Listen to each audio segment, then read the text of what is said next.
My Roommate is a Vampire by Dennis the Menace. Read by Deathlight. Chapter 8. A Dinner and a Show.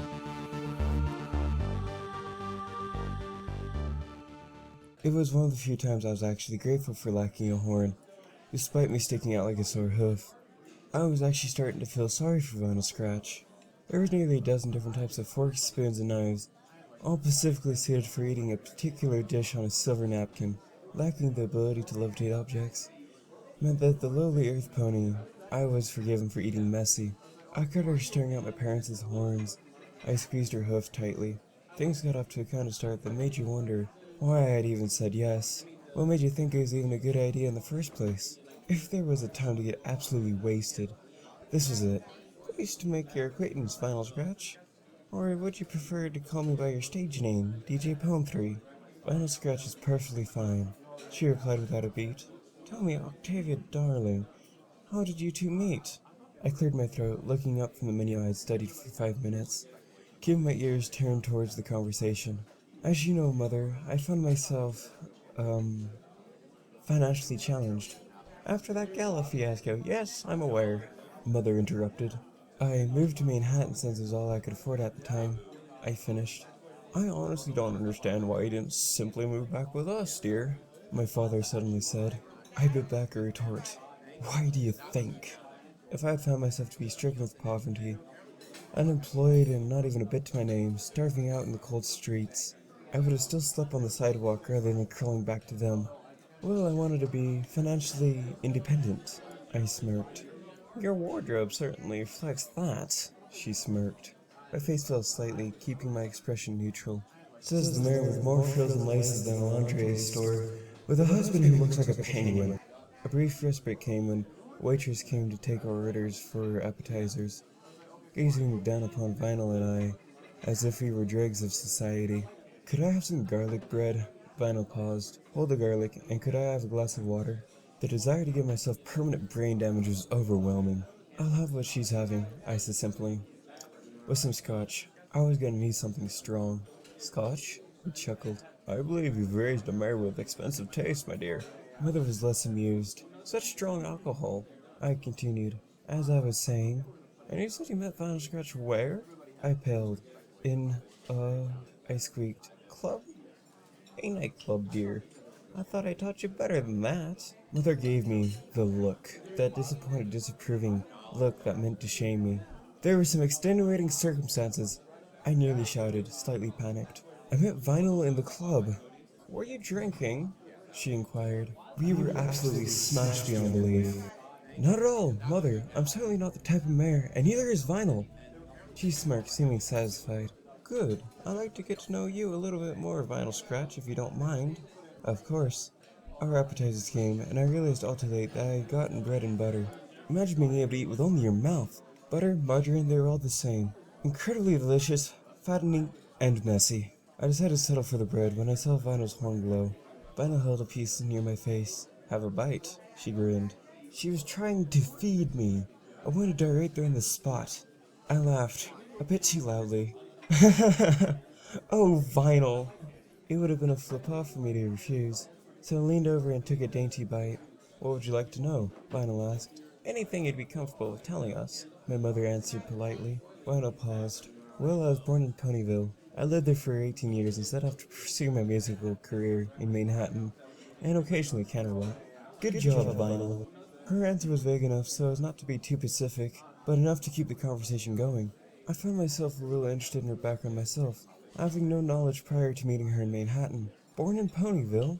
And how was Ponyville? My mother was hoping for an answer to justify her prejudice against those backwards country bumpkins. Ponyville was great, real cozy, she answered. A tight-knit community, everybody knew each other, not like Canterlot. And what would you all be having for tonight?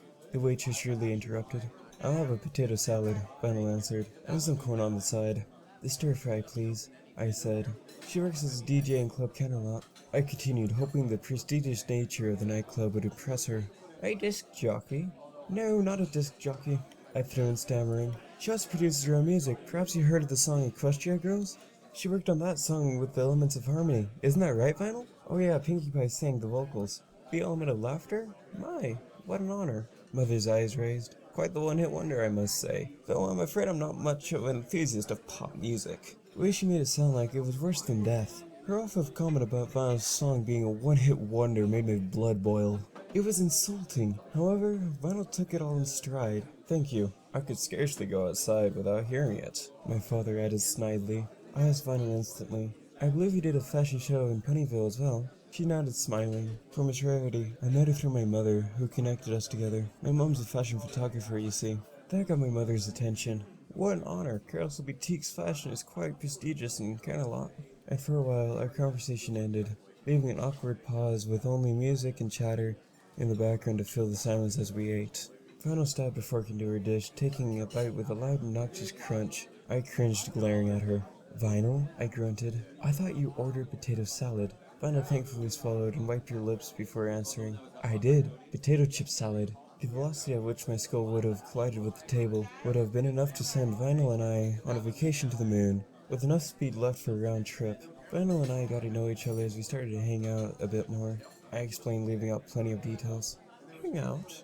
Oh, just some classical concerts and discussing on musical theory. I lied. She suggested that we moved in together and find a bigger, better apartment.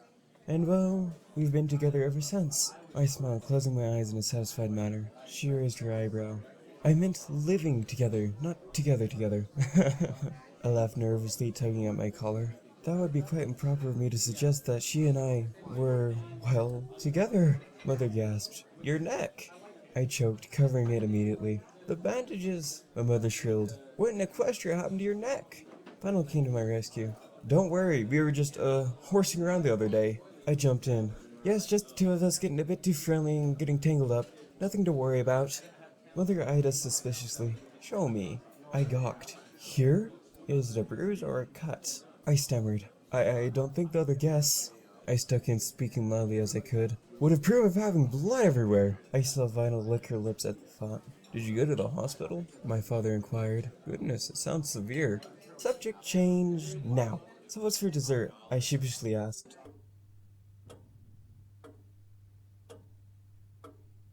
I felt sorry for Vinyl, having to listen to the mindless javel about the superiority of unicorns as opposed to other types of ponies out there. We spent the next half hour mostly poking at our dessert, which is considered the best cheesecake of all of Equestria, created with only the finest ingredients, topped off with only the freshest of fruit, nearly rivaling Princess Celestia's personal chef's cooking. I leaned down, trying to angle my mouth, as to not get frosting everywhere. I took a bite and leaned back up. Delicious! Vinyl giggled at me. What? I said. There's a dollop of frosting on my nose. She leaned in, and for a second I thought she was gonna lick it off. Instead, she wiped it off and grinned. It's a shame Octavia wasn't born with a horn, my mother lamented.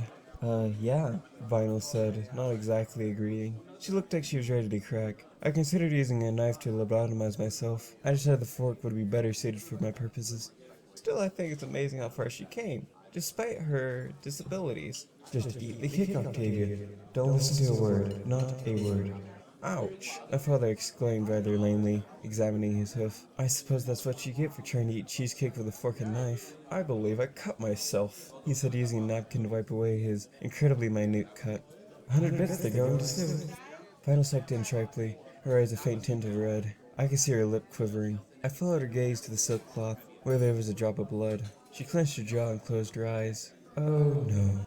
Is something the matter? Nothing, it's nothing. I grabbed Vinyl's hoof and pulled her along. She just needs a moment. She hooked her arms around my neck as I pulled her along. I'm fine, she groaned, struggling. Where's the nearest bathroom? Thank you, I blurted. I bucked open the door and threw us both in. I turned on the sink and splashed Vinyl's face with ice-cold water. Vinyl? Vinyl? I slapped her face lightly. Are you alright? I thought you had fed. I did, she grunted, her face tense. You know how it is with us vampires. Warm blood bags everywhere. Don't say that, you're gonna be alright. She didn't look alright. Even the sight of fresh blood was enough to send her into a frenzy. She slumped to the tiles, her fangs extended and her eyes crimson. She was moaning, clutching the side of her head. It was as if she was trying to psychologically fight off the bloodlust. I squeezed her hoof as tight as I could, never leaving her side. I think I'm gonna be okay, she said finally after her breath. Really? It's fine. I probably should have taken a sip before we left. I smirked. Well, it's not like you anticipated this. I helped her up to her hooves, slowly, holding on to her, never letting go. Octi, she mumbled, her head downcast. Hey, shut up. I kissed her on the lips, slightly perplexed as to why her eyes were wide with horror. Vina was looking right past me, at something. She tried to mumble something as her lips were locked. She pointed right behind me. What are you? I turned around. We should have locked the door behind us. My mother screamed. I barely had any time to open my mouth and scream myself before Vinyl dashed up and smacked her hoof against the side of her head. Mother crumpled and collapsed, lying on the floor, still breathing and miraculously alive. She just punched my mom. What? What did you? I stammered for words. Huh? Man, I've been waiting to do that, Vinyl said, shaking the pain from her hoof. No offense, but your mom's kind of an ass. Vinyl, I whispered shakily. I wanted to. Give me a hug? No, to bitch slap you!